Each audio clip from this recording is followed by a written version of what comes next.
कार्यकर्त्यांची आणि महाविकास आघाडीतील मित्रपक्षांची साथ मिळाल्याने महाविकास आघाडीचे डॉक्टर प्रशांत पडोळे यांचे खासदारकीचे स्वप्न पूर्ण झाले। मात्र लोकसभा निवडणूक निकाल जाहीर होऊन 20 दिवस लोटले तरी नवनिर्वाचित खासदार डॉक्टर पडोळे यांना कार्यकर्त्यांचा विसर पडल्याचं दिसतंय। ते एका कार्यक्रमासाठी गोंदियात आले आणि लगेच गेले, मात्र कार्यकर्त्यांना किंवा मित्रपक्षाला त्यांनी भेट देऊन साधी विचारपूसही केली नाही।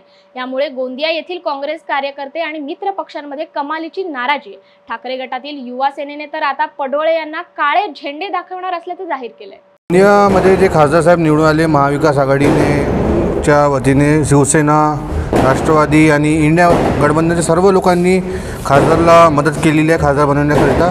जर खासदार साहेब जर चोरून आणि लपून जर गोंदियाला येत असतील बिना कोणाला सांगून आणि जर शिवसेनाला दूर करत असतील तर युवा सेना निश्चितच पुढच्या जो खासदार साहेबांचा दौरा राहील त्याला काळा झेंडा दाखवण्याचं काम करेल। तोपर्यंत आम्ही काळे झेंडे तुम्हाला दाखवणार नाही, तोपर्यंत तुमची गोष्ट आम्ही ऐकणार नाही।